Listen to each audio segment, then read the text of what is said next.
The stage was set and the energy in the studio was electric. The audience sat eagerly waiting for the show to begin. They had heard the buzz about this particular episode. Jon Stewart, the man who had spent years making people laugh while also making them think, was hosting a rising star in the world of politics and media. Karoline Leavitt, a young but sharp commentator, had been gaining attention for her bold takes and unapologetic style.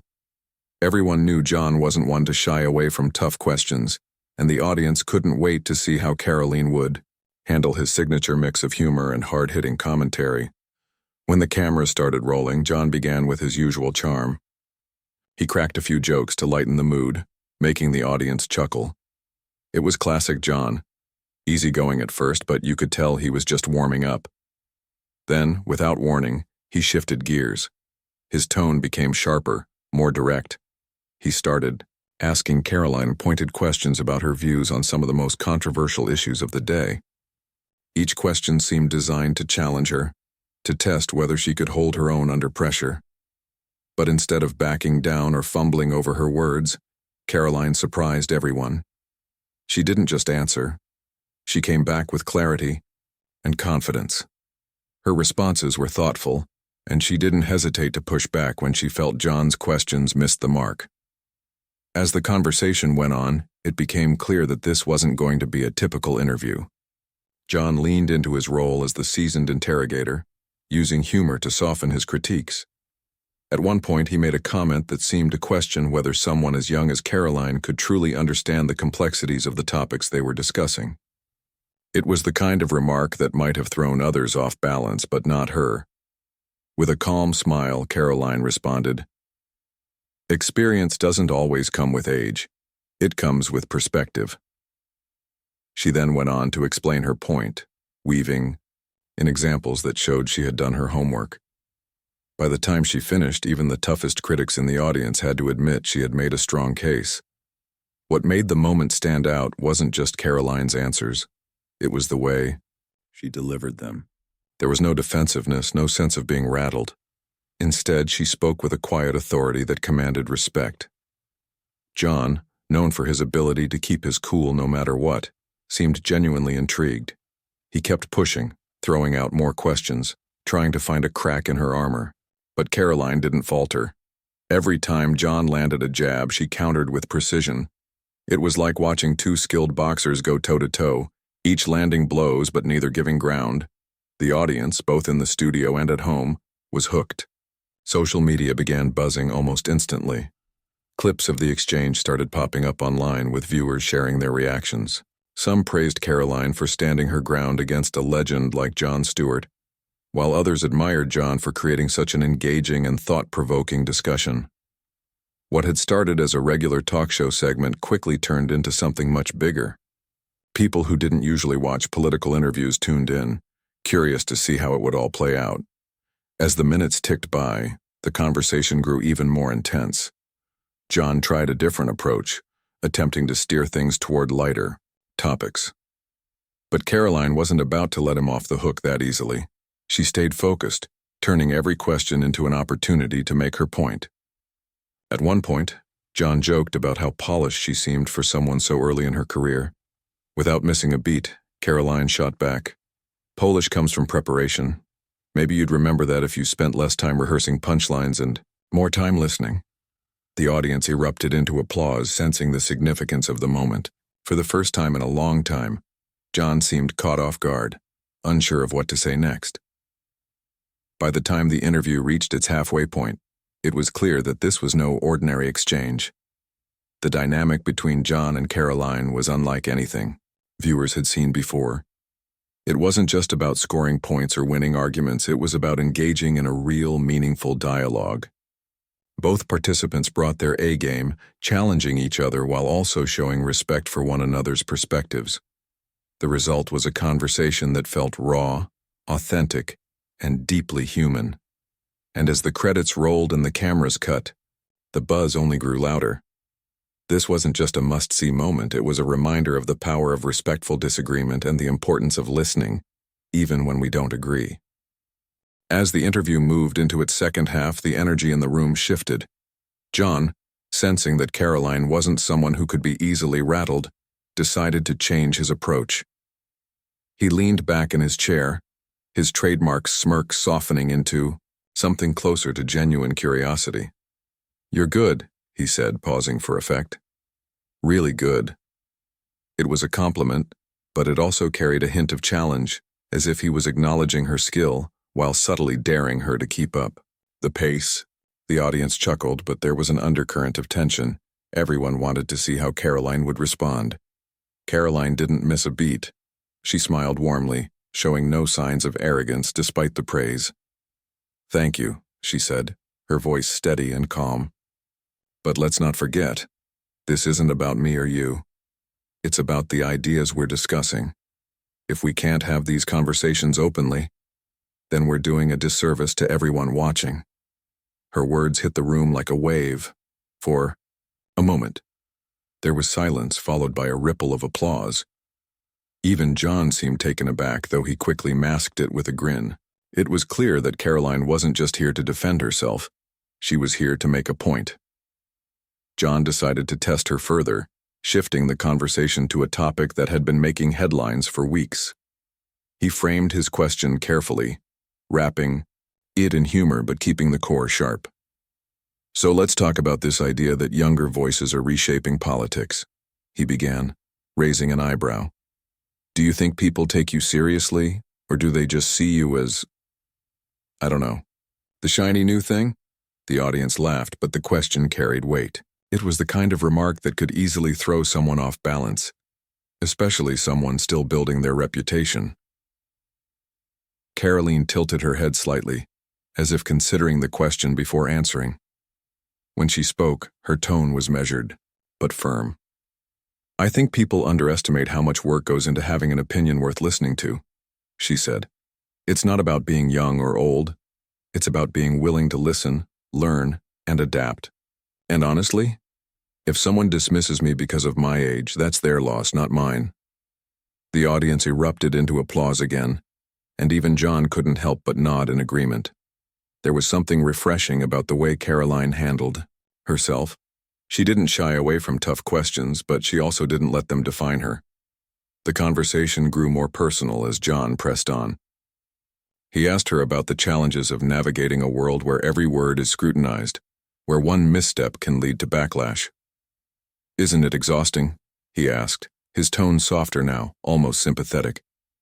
"Having to watch everything you say, knowing that people are ready to pounce at any moment?" It was a question that resonated with anyone who had ever felt the pressure of public life, and the audience leaned in, eager to hear Karoline's response. She took a deep breath, before answering, her expression thoughtful.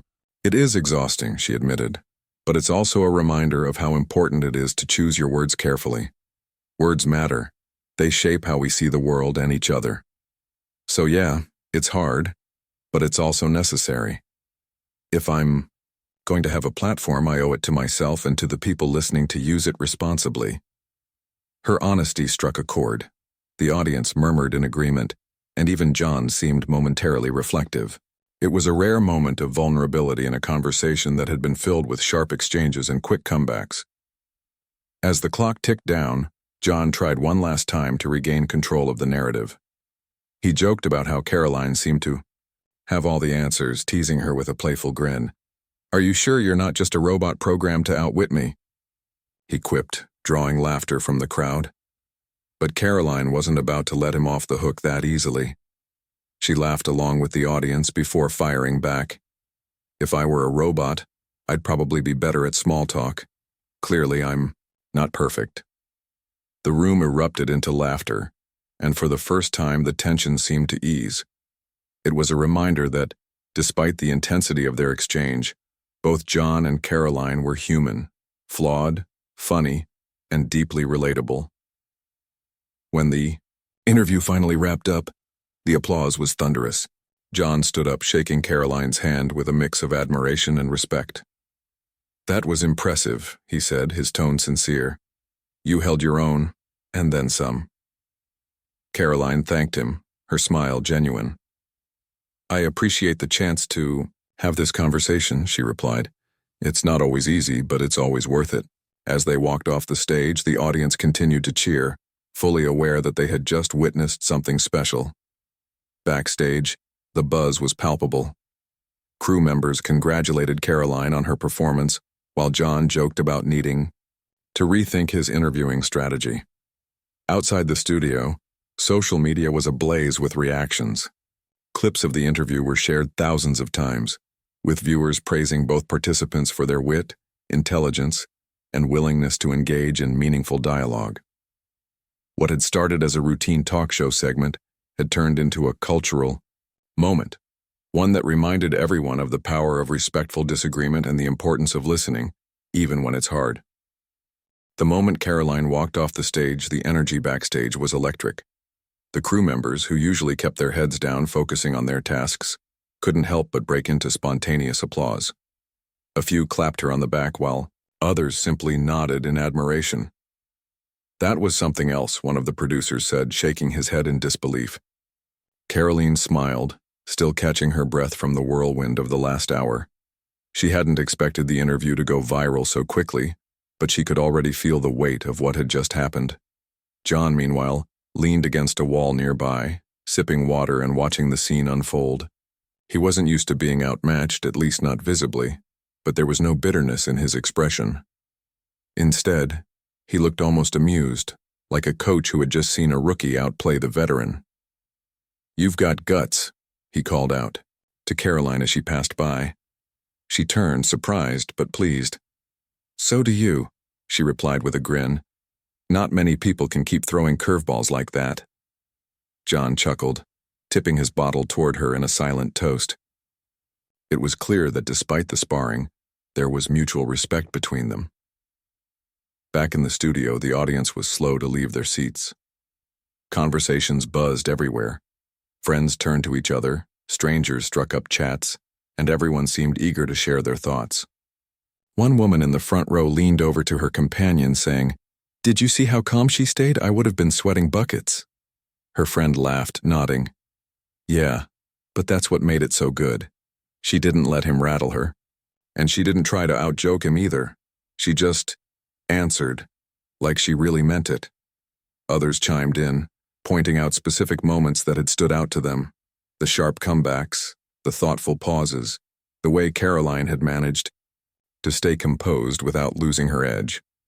Outside the studio, the conversation spilled over onto social media. Clips of the interview were shared at lightning speed, each one accompanied by reactions ranging from awe to disbelief. "This is why we need more of these kinds of discussions," one viewer tweeted. Another wrote, "Finally, someone who doesn't back down but also doesn't resort to yelling. Respect." Memes began popping up too, capturing Jon's surprised expressions and Karoline's confident delivery. Some joked about how Jon might need to retire his crown, while others praised him for creating space for such a powerful exchange. The internet, often divided, seemed unusually united in its appreciation for what had unfolded. As the hours passed, the impact of the interview became even clearer. News outlets picked up the story, analyzing every moment and dissecting the dynamics between the two participants. Political analysts weighed in, praising Karoline's ability to articulate her views under pressure. Entertainment reporters focused on Jon's role, noting how his signature style had met its match in Karoline's unwavering poise. Even late-night hosts couldn't resist poking fun at the situation, with one joking, "Looks like Jon found someone who doesn't need a cue card to keep up with him." For Karoline, the aftermath was both exhilarating and overwhelming. Her phone lit up with notifications, texts from friends, messages from colleagues, and countless requests for interviews and appearances.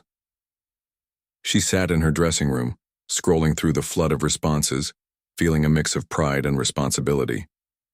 This wasn't just about her. It was about the message she had tried to convey. She thought back to the moment when Jon had questioned whether younger voices were taken seriously.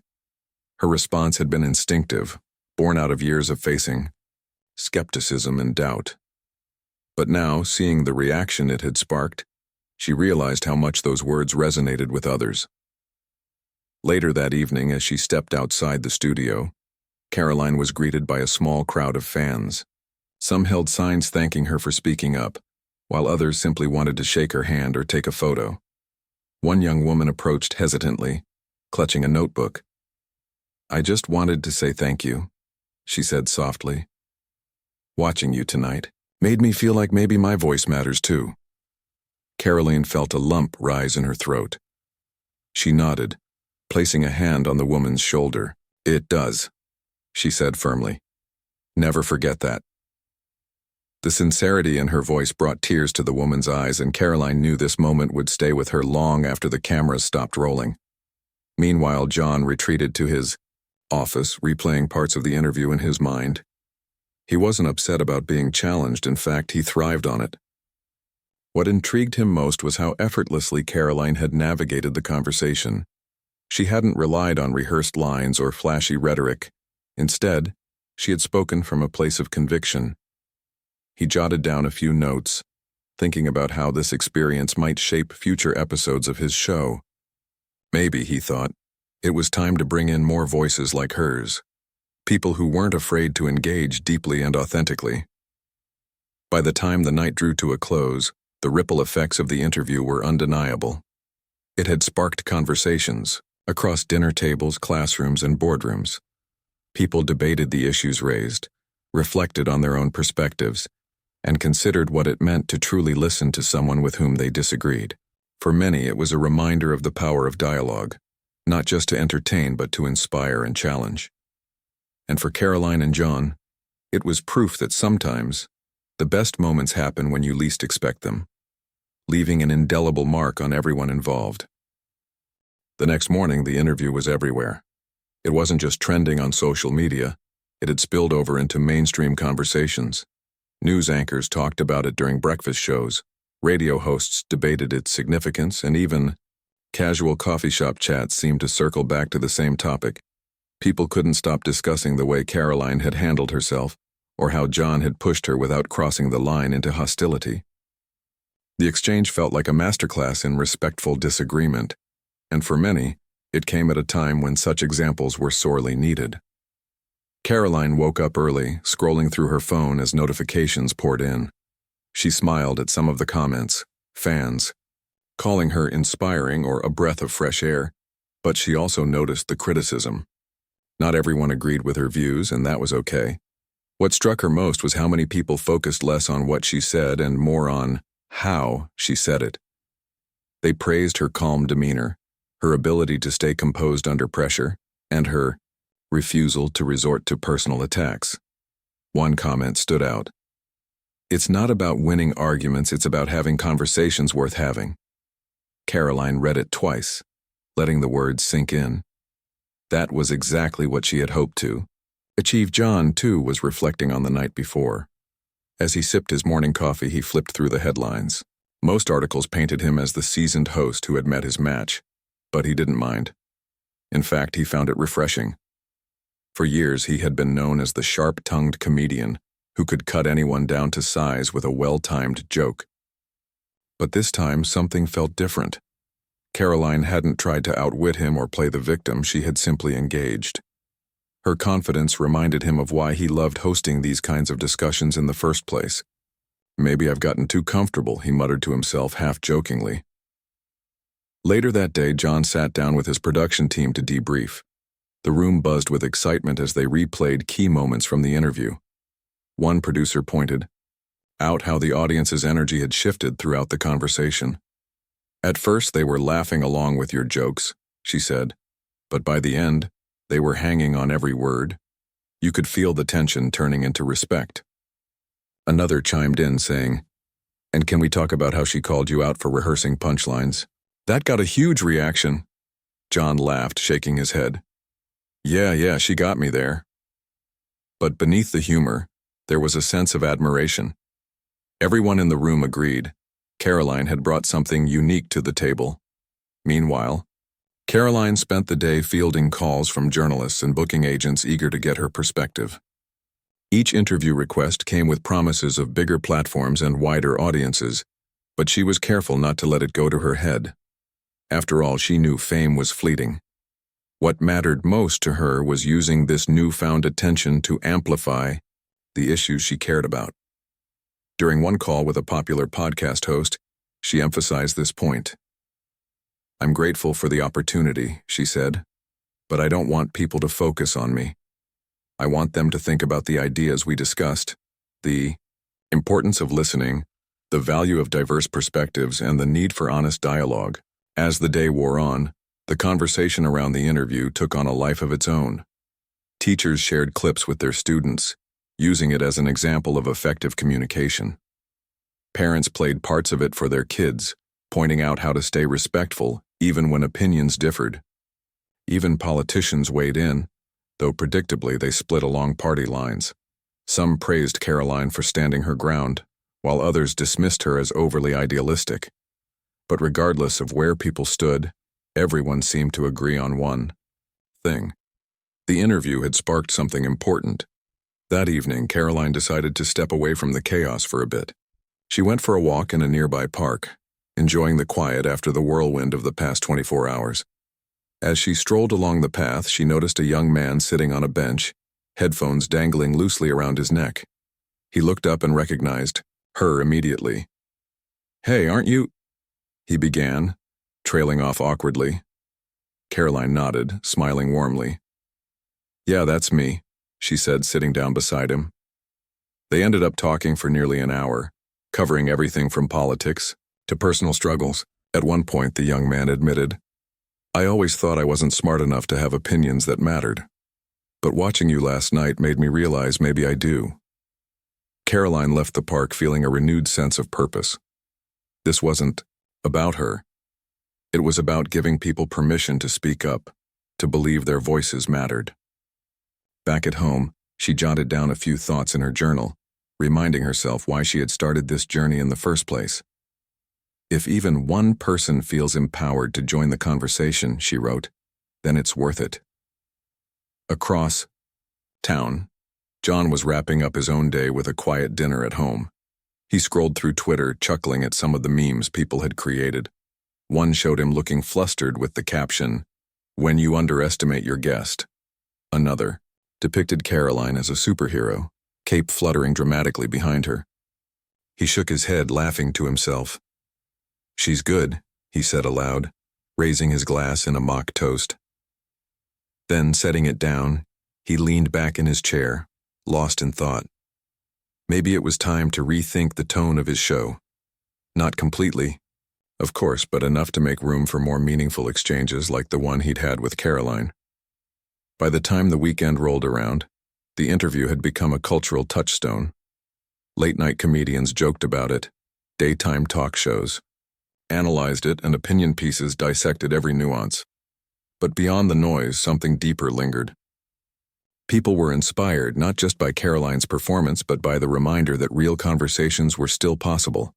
Conversations where differences weren't erased but embraced, where neither side walked away fully convinced, but both walked away better informed. And as the dust settled, one truth remained clear. Sometimes the best moments happen when two people dare to truly listen to each other. By Monday morning, the buzz around the interview had only grown louder. People were still talking about it, on social media, in offices, at family dinners.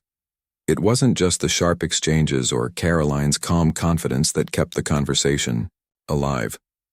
It was the larger themes they had touched upon: respectful disagreement, active listening, and the courage to engage with opposing views. These ideas resonated deeply in a world often divided by shouting matches and echo chambers. For many, the interview served as a reminder of what meaningful dialogue could look like. Karoline started her day with a sense of purpose. She knew this moment wouldn't last forever, but she wanted to make the most of it while it did. Her inbox was flooded with messages from people who felt inspired by her words. Some were young professionals trying to navigate their own careers. Others were parents hoping to teach their kids how to handle tough conversations. One email stood out. A teacher wrote to say that she had shown clips of the interview to her high school class. "They loved it," the teacher said. "For once, my students weren't rolling their eyes at adults talking politics. They actually listened." Later that afternoon, Karoline joined a virtual panel discussion hosted by a nonprofit organization focused on civic engagement. The topic? How to Foster Healthier Public Discourse. As she spoke, she emphasized the importance of humility and curiosity in conversations. It's okay not to have all the answers, she said.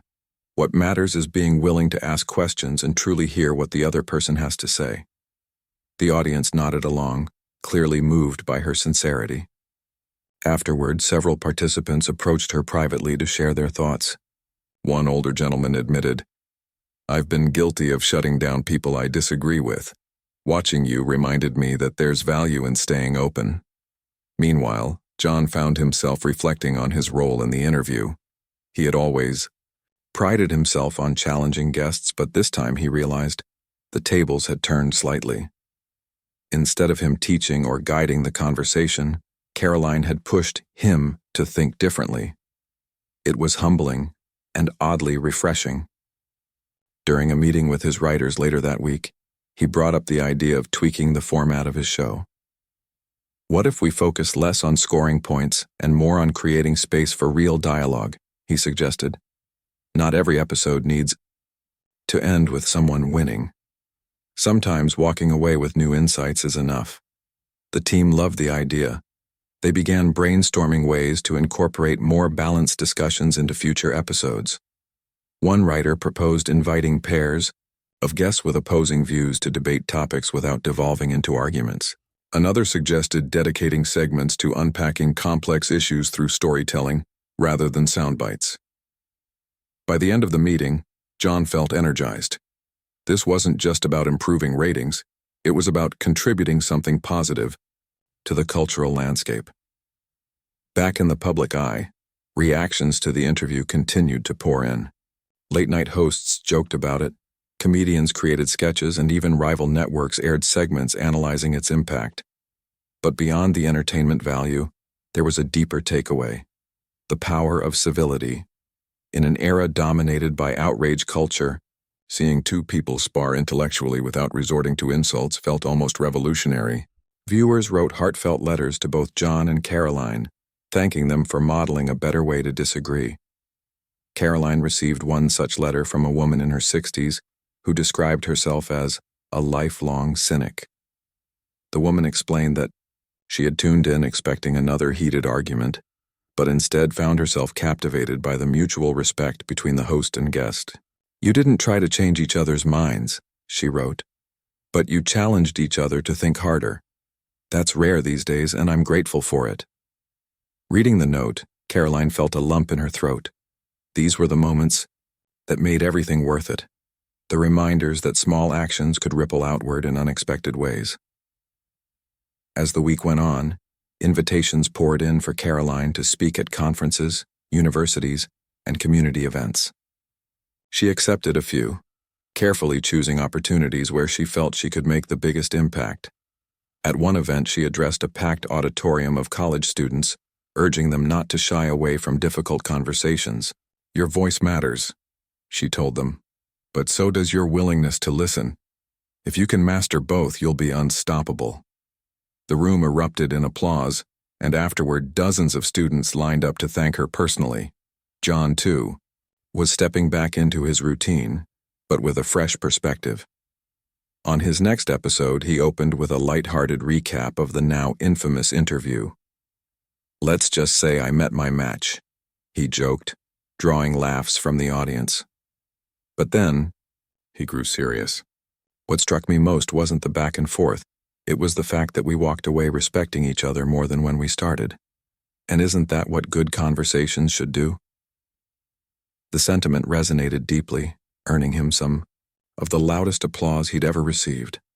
Behind the scenes, both Jon and Karoline were processing the experience in their own ways. For Jon, it reinforced the importance of staying curious and open-minded, even after decades in the industry. For Karoline, it solidified her belief in the power of authenticity. Neither of them had planned for the interview to become such a defining moment, but neither regretted it either. If anything, it strengthened their resolve to keep pushing boundaries, in their work, in their conversations, and in their lives. By the end of the week, the initial frenzy had begun to die down, replaced by quieter reflections.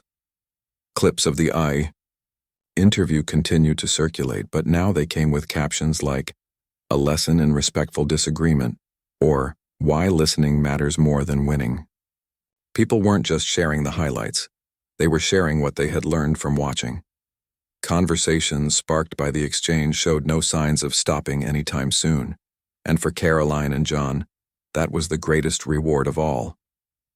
As the days turned into weeks, the ripple effects of the interview continued to spread. It wasn't just a fleeting moment of internet fame. It had planted seeds that were slowly taking root in unexpected places. People who had never paid much attention to political commentary or late-night talk shows found themselves revisiting clips of the exchange. Teachers incorporated it into lesson plans, community leaders referenced it during discussions, and even families used it as a starting point for dinner table debates. The conversation had transcended its original context, becoming something bigger, a symbol of what meaningful dialogue could look like in a fractured world. Karoline noticed this shift firsthand when she attended a local town hall meeting. She hadn't planned to speak, but the moderator invited her to share a few thoughts after recognizing her in the crowd. As she stood at the podium, scanning the room filled with familiar faces, she realized how far the impact of that one interview had reached. "I didn't expect any of this," she admitted, holding up her hands. "But if there's one thing I've learned from all of it, it's that people are hungry for honest conversations. We don't have to agree on everything or anything to sit down and listen to each other." Her words earned nods of approval, and afterward, several attendees approached her to express their gratitude. One elderly woman clasped her hand tightly, saying, "You reminded me that it's okay to disagree without hating each other." Jon, meanwhile, was experimenting with new formats on his show inspired by the interview. He introduced a segment called The Listening Room, where guests with opposing views were encouraged to ask questions rather than argue. The first episode featured a climate scientist and an energy industry executive.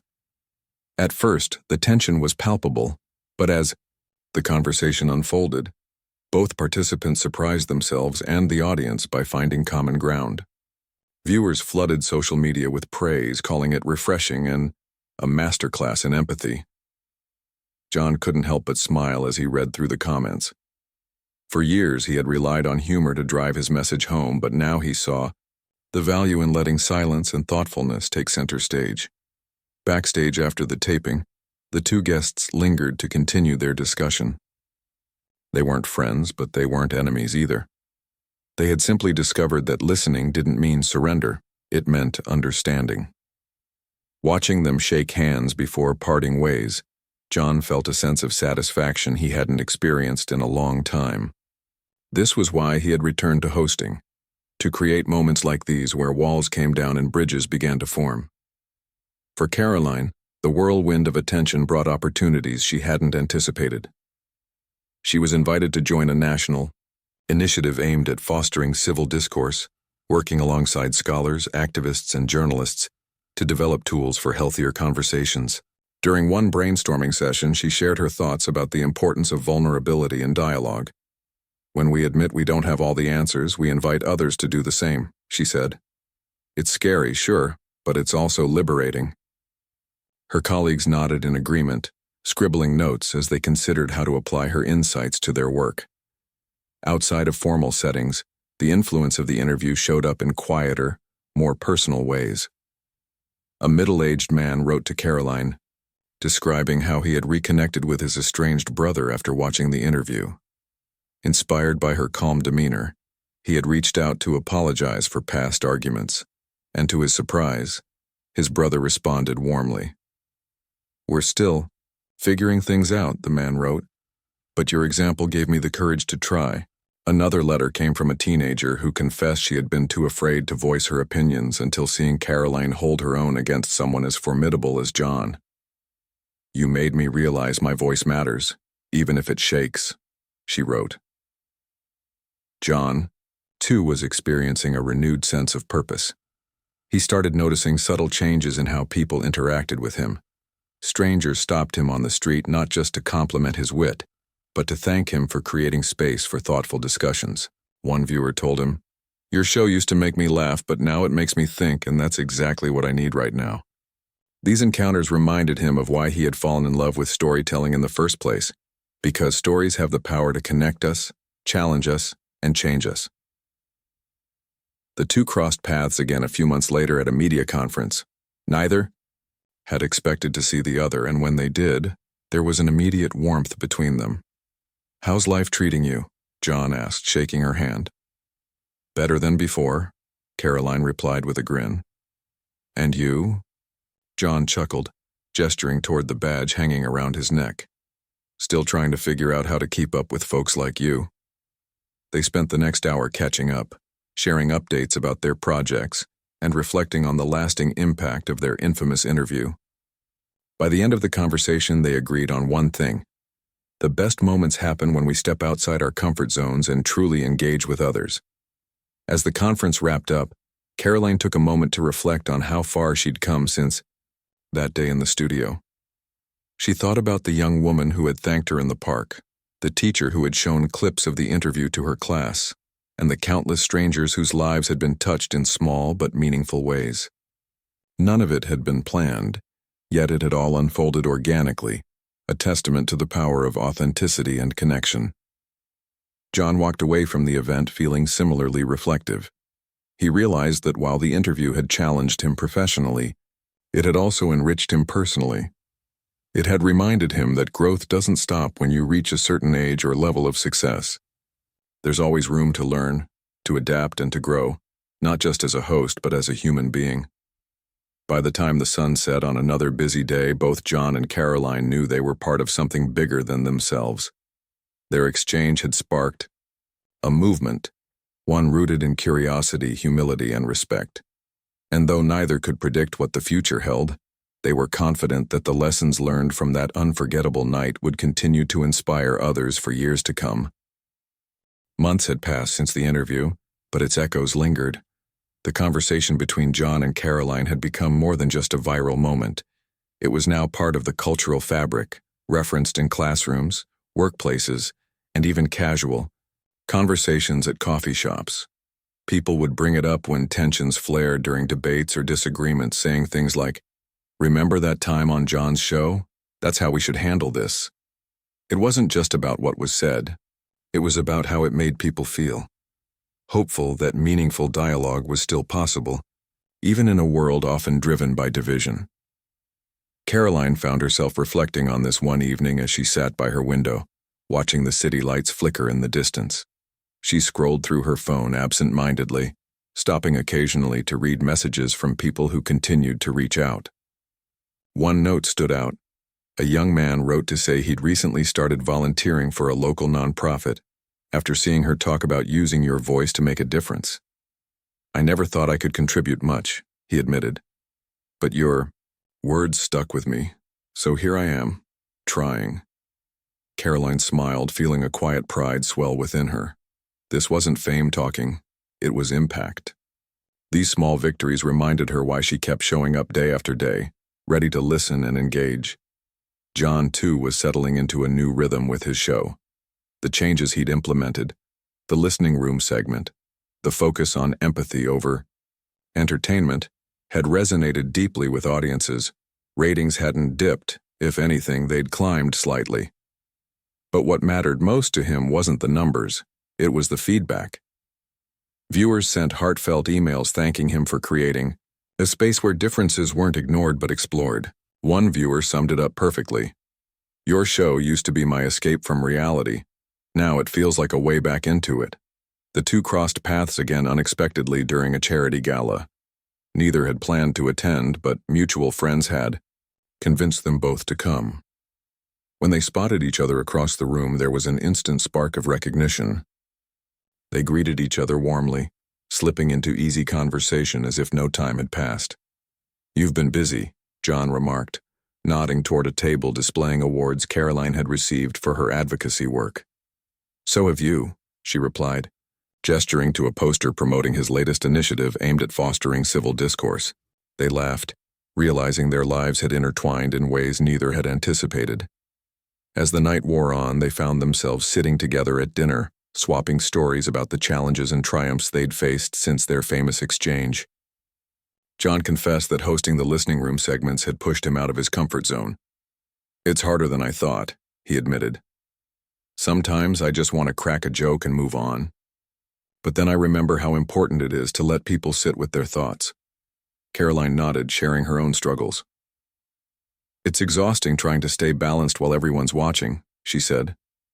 "But every time someone tells me they're inspired to speak up or listen better, it makes it worth it." Their conversation turned philosophical as they discussed the state of public discourse. Both agreed that while progress was slow, there were signs of hope. Social media platforms were beginning to promote constructive conversations instead of toxic ones. Schools were teaching students the value of respectful disagreement. Even politicians, notorious for dodging tough questions, seemed to be embracing more thoughtful approaches, at least some of them. "We're not fixing everything overnight," Jon said, "but we're planting seeds, and that's something." By the end of the night, they realized they shared a common goal: to keep pushing for change, however incremental it might seem. As they parted ways, Jon joked, "If we ever do another interview, I'll warn you ahead of time I'm bringing my A game." Karoline laughed, replying, "Looking forward to it. Maybe next time I'll throw in a few jokes of my own." Their banter was lighthearted, but beneath it lay a deep respect for what they had accomplished together. In the weeks that followed, Karoline returned to her work with renewed energy. She traveled to towns and cities across the country, speaking at events and meeting people who were eager to share their stories. Each interaction reinforced her belief in the power of connection. Whether it was a high school student nervous about voicing their opinions, or a retired teacher determined to bridge generational divides, she saw glimpses of hope everywhere she went. These moments reminded her that real change happens not on grand stages but in quiet personal exchanges. Jon, meanwhile, continued refining his approach to hosting. He invited guests who challenged his worldview, knowing that discomfort often led to growth. His audience grew alongside him, learning to appreciate nuance over noise. Late-night comedians still poked fun at his evolving style, but he took it in stride. "If I can get people thinking and maybe laughing along the way, then I'm doing my job," he told a reporter during an interview. As the month stretched into a year, the legacy of that unforgettable night remained alive. Clips of the interview were still shared online, accompanied by captions like, "A blueprint for better conversations," or "Proof that respect matters." People referenced it in speeches, essays, and podcasts, pointing to it as evidence that civility wasn't dead. It just needed nurturing. For Jon and Karoline, it served as a reminder of what was possible when two people chose to engage authentically, without fear of being wrong or misunderstood. Ultimately, the story wasn't about either of them. It was about the ripple effect of their actions. The interview had sparked something greater than either could have imagined, proving that even in a divided world, bridges could be built. It wasn't perfect, and it wasn't always easy, but it was enough. Enough to remind us that listening is a form of courage, that disagreement doesn't have to mean disdain, and that sometimes the smallest acts of kindness and understanding can leave the biggest impact. And as long as there were people willing to try, the conversation would continue.